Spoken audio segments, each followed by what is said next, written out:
혹시 이런 경험 있으신가요?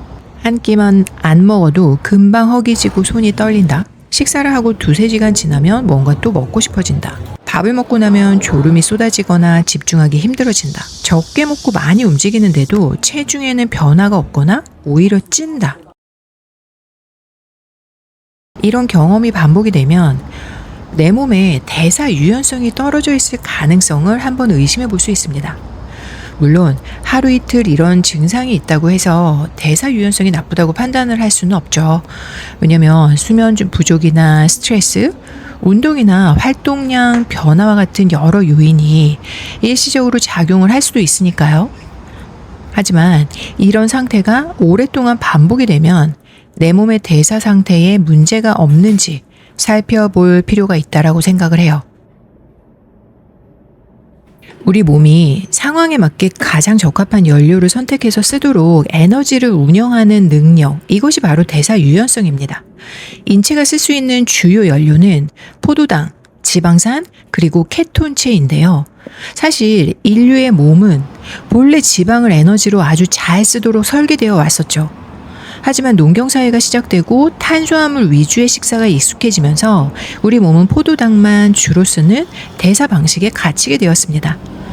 탄수화물 섭취를 적절하게 줄이거나 공복 상태를 유지해주면 우리 몸은 잠재고 있던 지방산과 고품질 연료인 케톤체를 에너지로 다시 적극 활용하기 시작을 해요. 여기서 한 가지 생각해 볼 점이 있는데, 고탄수화물 식사를 하더라도 운동을 엄청나게 해서 칼로리를 다 태운다면 체중은 유지될 수 있겠죠. 하지만 과연 그 상태에서 지방대사 시스템까지 활발하게 작동이 될까요? 글쎄요. 칼로리는 태웠을지 몰라도 지방을 쓰는 대사 스위치는 여전히 꺼져 있을 확률이 높습니다. 대사 유연성은 마치 하이브리드 자동차가 상황에 따라서 가솔린과 전기를 자유롭게 바꿔가며 달리는 것과 같죠. 반대로 대사 유연성이 떨어지면 상황에 맞게 연료를 바꿔 쓰는 기능이 무뎌지게 됩니다. 예를 들어 공복 상태가 되면 몸에 저장된 지방을 꺼내서 에너지로 써야 하는데 이 시스템이 작동하지 않는 거죠. 그러면 몸은 세포 수준에서 에너지가 부족하다고 느끼게 되고 결국 금방 허기가 찾아오게 됩니다. 그래서 또다시 단 음식이나 탄수화물을 계속 찾게 되는 악순환이 반복되는 거죠. 엄밀히 말하면 몸이 지방을 전혀 못 쓰는 상태라기보다는 몸에 쌓인 지방을 분해해서 에너지로 끌어다 쓰는 과정에 길들여지지 않는 상태라고 보시면 됩니다. 그럼 우리 몸이 포도당과 지방산도 잘 사용하고 케톤체도 잘 만들어 쓰는 대사의 흐름을 유연하게 하려면 우리 몸에서 몇 가지 환경을 경험하도록 학습시키는 겁니다. 첫 번째로 탄수화물 음식을 계속 먹지 않는 겁니다. 즉 탄수화물 공백기를 가지는 거죠. 이건 몸이 지방을 사용하는 시간을 만들어주는 건데요. 우리 몸은 인슐린 수치가 높을 때 지방 분해를 중단을 하죠. 음식을 먹어서 혈당이 오르면 인슐린이 분비가 되는데 이 호르몬은 포도당을 세포로 밀어넣는 역할도 하지만 지방 연소를 억제하는 역할도 해요. 그렇기 때문에 시도 때도 없이 당분이 함유된 음료수나 과자 등의 그런 간식을 먹거나 하면 인슐린 수치가 온종일 높게 유지가 되면서 몸에 쌓여있는 지방은 분해될 틈이 없는 거죠. 결론적으로 혈액 속에 인슐린의 총량이 낮아져야 된다는 말입니다. 그래야만 비로소 지방산이 혈액으로 나와 연료로 쓰일 수 있게 되는 거거든요. 이렇게 하려면 탄수화물 위주 식사를 줄이고 탄수 간식도 일단 중단을 해봅니다. 그리고 식사와 식사 사이의 공백 시간을 길게 갖는 간헐적 단식을 하는 거죠. 저도 간헐적 단식을 기본적으로 한 12시간 자연스럽게 하고 있는데요. 때로는 14시간에서 16시간 간헐적 단식도 하는데 자주 하지는 않습니다. 가끔 점심 식사를 아주 거하게 잘 먹고 나면 저녁을 안 먹고 싶을 때가 있어요. 이럴 때는 대개 한 14시간에서 15시간 정도 공복 유지가 되더라고요. 식사 사이의 공백 시간은 억지로 참아내는 것보다 자연스럽게 만들어주는 것이 베스트이죠. 제가 평소 식사 때 탄수화물을 아주 적게 먹는 편이라서 탄수 공백기를 잘 갖곤 해요.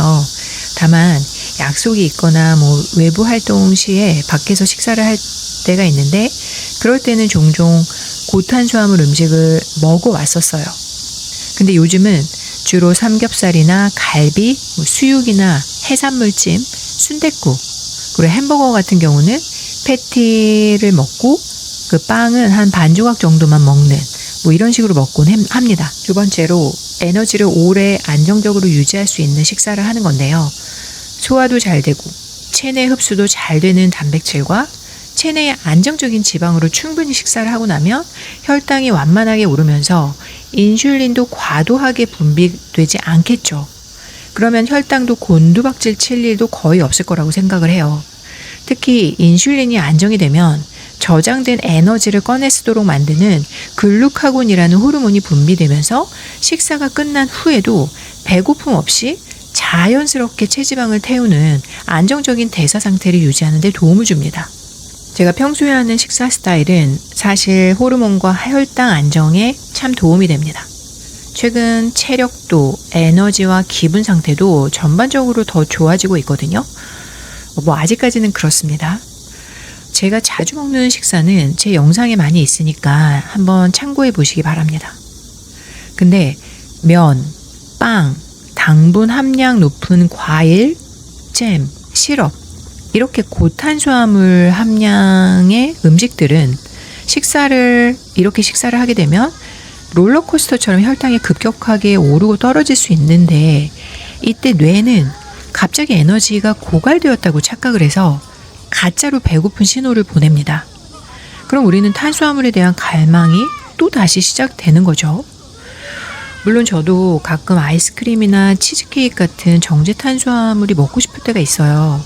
집에서 오래 일하는 날 특히 그렇거든요. 그럴 때는 무조건 참기보다는 전략을 세웁니다. 저녁 식사를 아예 거르진 않고 가볍게 먹은 후에 운동 전에 아이스크림 하나를 사 먹는 거죠. 그런 다음 본격적으로 걷기나 조깅을 한 후에 집에 들어와서 근력 운동을 합니다. 이렇게 하면 지금 먹은 그 탄수화물을 즉시 소비를 하게 되는 거죠. 세 번째로는 세포 속 미토콘드리아와 대사 경로를 훈련시키는 겁니다. 세포 안에 에너지 공장이라고 불리는 이 미토콘드리아는 포도당을 태우는 시스템과 지방을 태우는 시스템 모두 가지고 있습니다.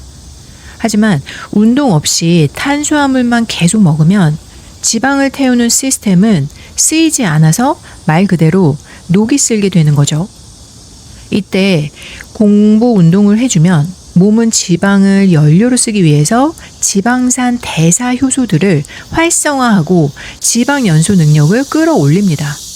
반대로 식후 운동을 해주면 근육세포가 인슐린의 도움 없이도 혈액 속 포도당을 직접 흡수해서 연료로 사용하기 때문에 식후에 혈당 스파이크를 효과적으로 막아줄 수가 있는 거죠. 운동을 하는 이유는 크게 체력 증진, 건강 유지를 하기 위함이잖아요.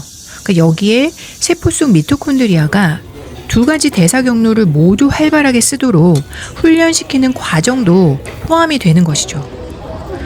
저 역시 이 원리를 일상에서 적극 활용을 하려고 합니다. 점심 식사 후에는 지하철을 이용해서 자연스럽게 오래 걷고 저녁 식사 후에는 걷기나 조깅, 근력 운동을 병행하면서 유지를 하는 거죠.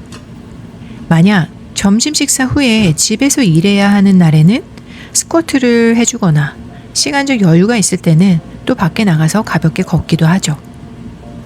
오늘 말씀드린 대사의 흐름을 유연하게 하기 위한 3가지 전략에 대해서 다시 한번 정리를 해볼까요? 첫째로 시도 때도 없이 먹는 습관을 줄이고 탄수화물 공백기를 만들어 봅니다.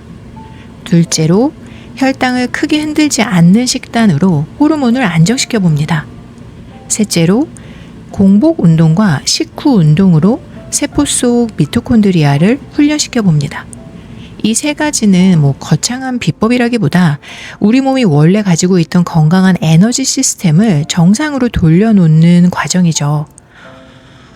평소 우리가 자주 먹는 간식이나 식품의 성분표를 들여다보는 습관을 갖는 것도 큰 도움이 됩니다. 저 역시 편의점이나 마트, 올리브영에 가면 습관적으로 성분표부터 확인을 하곤 합니다. 당분이나 그 정제 탄수화물이 메인으로 들어간 제품은 자연스럽게 내려놓게 되더라고요.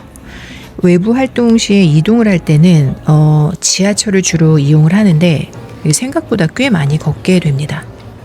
우리가 흔히 8시간 동안 앉아서 일을 하면 최소 1시간은 움직여야 몸의 독소가 풀린다고 하죠. 이렇게 일상 속 작은 행동부터 하나씩 실천을 해보는 겁니다.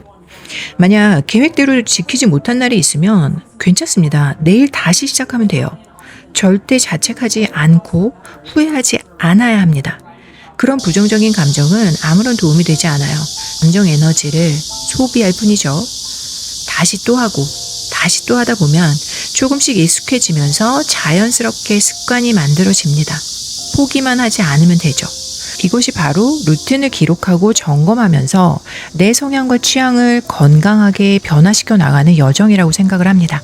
오늘도 저와 끝까지 함께 해주셔서 고맙습니다. 건강하게 여러분답게 성장하는 하루 되시기 바랍니다.